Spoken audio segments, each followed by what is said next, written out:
এবং এখন এই ঘোষণা নিয়ে রীতিমতো যুদ্ধ শুরু হয়ে গেছে ডক্টর মোহাম্মদ ইউনূসের সাথে সেই কৃতিত্ব ছিনতাই করা ছাত্রদের সঙ্গে, এবং তাদের সাথে রয়েছে জামাতে ইসলামী। 3টি দিবস ঘোষণা করা হয়েছে এই জুলাই আন্দোলনকে কেন্দ্র করে।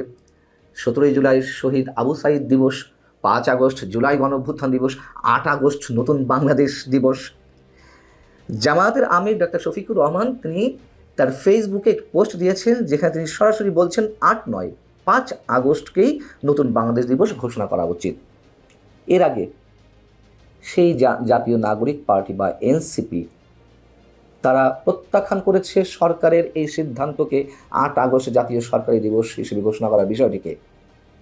এবং দলের শীর্ষ নেতাদের একজন হাসনাত আবদুল্লাহ তিনি যা বলেছেন আপনারা নিশ্চয়ই এর মধ্যে শুনেছেন, তিনি বলেছেন নতুন বাংলাদেশে জন্ম হয়েছে 5 আগস্ট, 8 আগস্ট না, 5 আগস্টের সাধারণ ছাত্র জনতার এই অর্জনকে সরকারের কুক্ষিগত করার চেষ্টা মেনে নেওয়া হবে না। খুবই সিগনিফিকেন্ট এই কথাটি, সরকারের কুক্ষিগত করার চেষ্টা মেনে নেওয়া হবে না, আমাদের এটি মনে রাখা দরকার। যাই হোক, সার্জিস আলম আরেক নেতা বলছেন 8 আগস্ট দ্বিতীয় স্বাধীনতা শুরু হয়নি, দ্বিতীয় স্বাধীনতার নষ্টের বা ছাড় দেওয়ার এবং বিপ্লব বেহাতের কর্মযজ্ঞ শুরু হয়েছে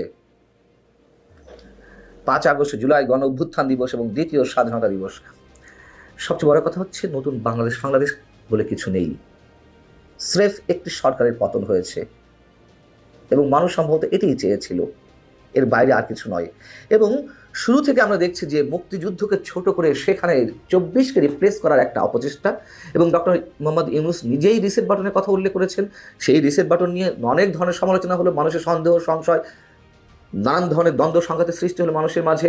যদিও প্রধান উপদেষ্টা প্রেস উইং থেকে সেই রিসেট বাটন শব্দ দুটির ব্যাখ্যা দেওয়ার চেষ্টা করা হয়েছে, যদিও তা কেউ মেনে নেয়নি।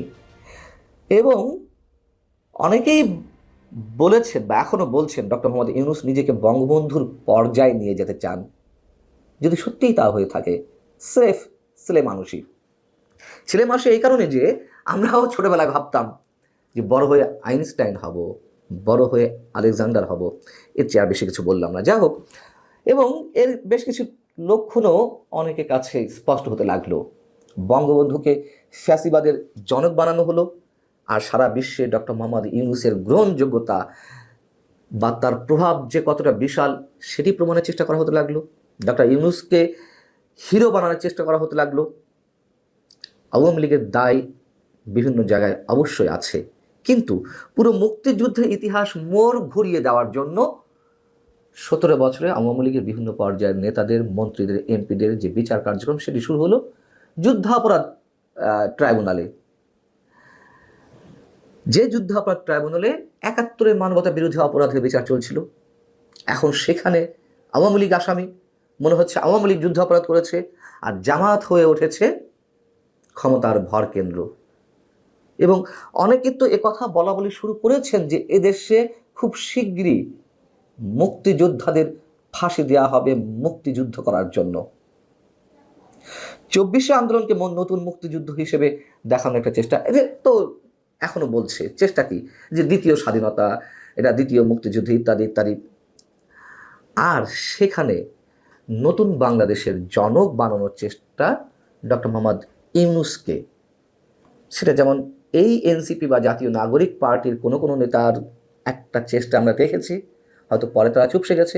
আবার ডক্টর মোহাম্মদ ইউনূসের নিজস্ব কিছু অনুসারী আছেন, তারা এটি ঢাকঢোল পিটিয়ে বেশ সেই প্রমাণের চেষ্টায় এখনও তারা বিরাজ করছেন। নতুন বাংলাদেশ কোত্থেকে এলো, কিভাবে এলো, কিসের নতুন বাংলাদেশ? এর আগে আমি বলেছি ধরে ধরে দেশের রাজনৈতিক, সামাজিক, অর্থনৈতিক অবস্থা কোথায় গিয়ে পৌঁছেছে, নতুন করে আর সেই বিষয়ে কিছু বলতে চাই না। এখন বিষয় হচ্ছে যে সরকারের উপদেষ্টা পরিষদে বা মন্ত্রী পরিষদেই তো সিদ্ধান্ত হয়েছে 8 আগস্টকে নতুন বাংলাদেশ দিবস ঘোষণার। এনসিপি বা জাতীয় নাগরিক পার্টির নেতারা তো এই প্রস্তাব দেননি, তাহলে প্রস্তাবটা কোত্থেকে এসেছে? উপদেষ্টা পরিষদের ভিতর থেকে। তাহলে নিশ্চয়ই সরকারের মধ্যে ডক্টর মোহাম্মদ ইউনূসের কট্টর অনুসারীরা খুব ভালো একটা খেলা খেলছেন। এমনিতেই তো সবাই মিলে যে খেলা শুরু করেছেন দেশের ইতিহাস বদলে দেওয়ার, মুক্তিযুদ্ধের সব কিছু বদলে দেওয়ার একটা নোংরা চক্রান্ত শুরু হয়েছে, চক্রান্তগুলো কোথাও কোথাও বাস্তবায়ন হচ্ছে, এই কথা আমাদেরকে স্পষ্ট করে বলতে হবে, স্পষ্টভাবে। তাতে যত খরচ নেমে আসুক, মুক্তিযুদ্ধের ক্ষেত্রে কোনো আপোষ নেই। এবং যারা সরকারের মধ্য থেকে ডক্টর মোহাম্মদ ইউনূসকে দ্বিতীয় বাংলাদেশের জনক হিসেবে দেখতে চান, সম্ভবত তারাই এই দিনটিকে, অর্থাৎ 2024-এর 8 আগস্ট যে ডক্টর মোহাম্মদ ইউনূসের নেতৃত্বে সরকার গঠিত হলো, সেই দিনটিকেই নতুন বাংলাদেশ দিবস হিসেবে ঘোষণা করার চেষ্টা সফল করার এখন পর্যন্ত ওই অবস্থা আছে যে এখন পর্যন্ত তারা সফল, যেহেতু ঘোষিত হয়েছে। এখন এনসিপির নেতারা দেখছে, আরে তাদের কৃতিত্ব তো সব বেহাত হয়ে যাচ্ছে, তাদের সেই কথিত বিপ্লব বেহাত হয়ে যাচ্ছে। অতএব আর নয়, কোনো অবস্থাতেই সরকার গঠনের দিনটিকে নতুন বাংলাদেশ দিবস হিসেবে ঘোষণা করতে দেওয়া হবে না। অবশ্য নতুন বাংলাদেশ 5 আগস্ট, দ্বিতীয় স্বাধীনতা দিবস, এগুলো কিছু টিকবে না, টেকে না।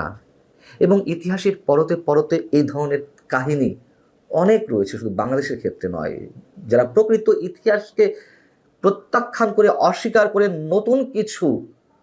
দর্শক, গতকালকেই একটা ভিডিওতে আমরা বলেছিলাম নতুন বাংলাদেশ দিবস এটা আবার কি, বাংলাদেশের জন্ম কি নতুনভাবে হলো, একটা সরকার পতন কিংবা নতুন একটা সরকারের শপথ গ্রহণ, সেটা কেন নতুন বাংলাদেশ হবে কিংবা দ্বিতীয় স্বাধীনতা হবে? এই প্রসঙ্গ নিয়ে বিস্তর আলোচনা রয়েছে, সমালোচনা রয়েছে, এই প্রসঙ্গের পক্ষে বিপক্ষে মতামত রয়েছে। সেই মতামত সব কিছুকে উপেক্ষা করে সরকার যখন 8 আগস্টকে নতুন বাংলাদেশ দিবস ঘোষণা করলো, তখন সেটার বিরুদ্ধে সোচ্চার প্রতিবাদ শুরু হলো। একদিন পেরোতে না পেরোতেই বুধবারে তারা এই ঘোষণাটা দিয়েছে। শুক্রবারে রাতেই, অর্থাৎ গত রাতেই, সরকারের উপদেষ্টা আসিফ মাহমুদ সজীব ভুঁইয়া জনদাবির পরিপ্রেক্ষিতে, জনদাবি তো আসলে না, জনদাবিকে এই সরকার পরোয়া করে না, কেয়ারও করে না, মূলত এনসিপি নেতাদের দাবির পরিপ্রেক্ষিতে এই যে পরিপত্র জারি করেছিল সরকার, সেই পরিপত্র সংশোধন করা, অর্থাৎ পরিপত্র চেঞ্জ করার উদ্যোগ সরকার নিচ্ছে, এমন মন্তব্য, এমন তথ্য গণমাধ্যমকে দিয়েছেন আসিফ মাহমুদ সজীব ভুঁইয়া। সরকার আদতে তার সিদ্ধান্তে কয় মিনিট স্থির থাকতে পারছে?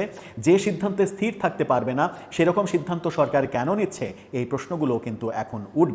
কি বললেন আসিফ মাহমুদ সজীব ভুঁইয়া? সরকার সিদ্ধান্ত চেঞ্জ করে আবার নতুন করে কোন দিবস পালন করতে যাচ্ছে কিংবা কোন দিবস হিসেবে নতুন পরিপত্র জারি করতে যাচ্ছে, সেই আলোচনা করবো এই ভিডিওতে। থাকবেন পলিটিক্স ছিলাম। সরকার যে নতুন নতুন দিবস ঘোষণা করেছে, সেই ব্যাপারটা সংশোধন করতে যাচ্ছে, অর্থাৎ সরকার তার সিদ্ধান্তে অটল থাকতে পারলো না। বুধবার পরিপত্র জারি করেছে, শুক্রবার গতকাল রাতেই গণমাধ্যমকে প্রথম আলো ব্যাপারটা প্রথম নিশ্চিত করেছে। আসিফ মাহমুদ সজীব ভুঁইয়া প্রথম আলোকে ফোনে ব্যাপারটা নিশ্চিত করেছেন যে সরকার তার সিদ্ধান্ত বদল করতে চলেছে। সংবাদপত্রের শিরোনামটা আপনারা দেখে নিতে পারেন, সেখানে বলা হচ্ছে যে প্রথম আলোকে উপদেষ্টা আসিফ দিবস বিষয়ক সিদ্ধান্তের বিষয়টি পুনর্বিবেচনা করছে সরকার। সেখানেই বলা হচ্ছে 5 আগস্টকে জুলাই গণ অভ্যুত্থান দিবস, 8 আগস্টকে নতুন বাংলাদেশ দিবস, 16 জুলাইকে শহীদ আবু সাঈদ দিবস ঘোষণা করে বুধবার পৃথক পরিপত্র জারি করেছিল সরকারের মন্ত্রিপরিষদ বিভাগ। এই 3টি দিবসের মধ্যে 8 আগস্টকে নতুন বাংলাদেশ দিবস ঘোষণা করায় জাতীয় নাগরিক পার্টি এনসিপির শীর্ষ পর্যায়ের নেতারা যখন আপত্তি তোলেন, সেই আপত্তির মুখে দিবস বিষয়ক সিদ্ধান্ত পুনর্বিবেচনার কথা সরকার ভাবছে, এমনটা আসিফ মাহমুদ সজীব ভুঁইয়া বলেছেন। কি বিরোধিতা? হাসনাত আবদুল্লাহ, সার্জিস আলম এবং আক্তার হোসেন তারা সামাজিক যোগাযোগ মাধ্যমে পোস্ট দিয়েছেন।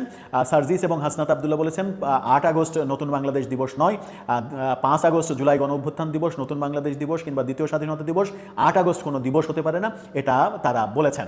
এবং সার্জিস আলম এটাও বলেছেন 8 আগস্ট মূলত জুলাইয়ের যে বিজয়, সেই বিজয়কে নষ্ট করার প্রক্রিয়া শুরু হয়েছে, সেটা বলা যেতে পারে। বিজয়ের যে রেজাল্ট, সেই রেজাল্টটা কুক্ষিগত করার কর্মকাণ্ড শুরু হয়েছে 8 আগস্ট থেকে, এমনটা বলার চেষ্টা করেছেন যখন সার্জিস আলম, হাসনাত আবদুল্লাহ, আক্তার হোসেনরা এরকম মতামতের পরিপ্রেক্ষিতে এটা নিয়ে ব্যাপক আলোচনা হয়। এবং এনসিপি কোনো দাবি করলে সরকার তো সেই দাবি গুরুত্ব দেবেই, এবং গুরুত্ব দিয়েই সরকার সেই সিদ্ধান্ত পরিবর্তনের পথে হাঁটছে। হয়তো আজকে কালকেই নতুন পরিপত্র ঘোষণা আসতে পারে, তেমনটাই আমরা দেখব। কিন্তু প্রশ্ন হচ্ছে 8 আগস্টকে কেন নতুন বাংলাদেশ দিবস হিসেবে এই সরকার ঘোষণা করেছিল? সরকারের মধ্যে তো 2 জন ছাত্র উপদেষ্টা রয়েছে, আসিফ মাহমুদ সজীব ভুঁইয়া এবং মাহফুজ আবদুল্লাহ। তারা থাকতে সরকার এই ধরনের সিদ্ধান্ত কেন নিল? যে সিদ্ধান্তে এনসিপি রাজি হবে না, এই সিদ্ধান্তের দিকে সরকার কেন গেল? অনেকে সমালোচনা করছেন যে 8 আগস্ট নতুন বাংলাদেশ দিবস ঘোষণার মাধ্যমে প্রফেসর ইউনূস একটা নতুন স্বপ্ন দেখছিলেন, এবং নতুন বাংলাদেশের জনক হিসেবে তাকে যেন ধরা হয়, ভবিষ্যতে নতুন বাংলাদেশের জনক হিসেবে যেন প্রফেসর ইউনূসের নাম আসে এই কারণেই 8 আগস্টটাকে বেছে নেওয়া হয়েছে, যেদিন তিনি শপথ নিয়েছেন, যেদিন তিনি সরকার দায়িত্ব নিয়েছেন, সেই দিনটাকে নতুন বাংলাদেশ দিবস হিসেবে ঘোষণা করার মাধ্যমে সেই উদ্দেশ্যই মূলত বাস্তবায়ন করার চেষ্টা করেছেন। এই সমালোচনা বিভিন্ন বিশ্লেষকরা যখন করছেন তখন মনে হয় সরকার সেই সিদ্ধান্ত থেকে পিছু হটতে শুরু করেছে। এমনকি এমনটাও বলা যেতে পারে যে এনসিপির দাবির মুখে তারা পিছু হটতে শুরু করেছে। আমরা এনসিপির পাশাপাশি জামাতের আমিরকেও এর বিপক্ষে অবস্থান নিতে দেখেছি, 8 আগস্টের বিপক্ষে। অর্থাৎ প্রফেসর ইউনূস সরকারের যে উদ্দেশ্য ছিল, যে মিশন ছিল, অনেকে সমালোচনা করে বলার চেষ্টা করছেন যে নতুন বাংলাদেশের জনক হিসেবে ভবিষ্যতে যেন প্রফেসর ইউনূসকে সবাই বলেন এবং তার দিকে এই উপাধিটা আসে, সেই কারণেই মূলত এটা করা হতে পারে। কী কারণে করেছে সেটা সরকার ভালো বলতে পারবেন, সরকারের ব্যাখ্যা সরকার দিতে পারবেন। যেহেতু প্রতিবাদ উঠেছে, বিএনপি থেকে এই ধরনের কোনো কথা বলা হয়নি, মূলত এনসিপি নেতাদের প্রতিবাদের মুখেই সিদ্ধান্ত বাতিল করার দিকে বোধহয় সরকার হাঁটছে। তাহলে কি হবে? আবার প্রশ্ন উঠেছে নতুন বাংলাদেশ দিবস আসলে কি, দ্বিতীয় স্বাধীনতা দিবস আদতে কি? স্বাধীনতা তো একবারই আমরা পেয়েছি মহান মুক্তিযুদ্ধের মাধ্যমে। 26শে মার্চ আমাদের স্বাধীনতা দিবস, 16ই ডিসেম্বর আমাদের বিজয় দিবস। কোনো সরকার পতনকে যদি আমি দ্বিতীয় স্বাধীনতা দিবস বলি, দ্বিতীয় স্বাধীনতা দিবস কিংবা কোনো সরকার পতনের পর নতুন সরকার যেদিন শপথ নিল সেদিনকে যদি নতুন বাংলাদেশ দিবস বলি, তাহলে এরকম দিবস তো প্রতি 5 বছর পর পর একটা করে আসবে। সেদিকেই কি আমরা হাঁটবো? নাকি স্বাধীনতা দিবস কিংবা 16ই ডিসেম্বরের বিজয় দিবস এই ব্যাপারগুলো থেকে এই ব্যাপারগুলোর গুরুত্ব কমিয়ে দেওয়ার জন্য এক ধরনের প্রচেষ্টা সরকারের অভ্যন্তরে লুকিয়ে থাকা কিছু মানুষগুলো চালিয়ে যাচ্ছে? দর্শক, সম্পূর্ণ ভিডিওটি দেখলেন, আশা করি বিষয়টি বুঝতে পেরেছেন। এই নিয়ে আপনার গুরুত্বপূর্ণ মন্তব্যটি অবশ্যই কমেন্ট বক্সে জানিয়ে দিবেন। ধন্যবাদ।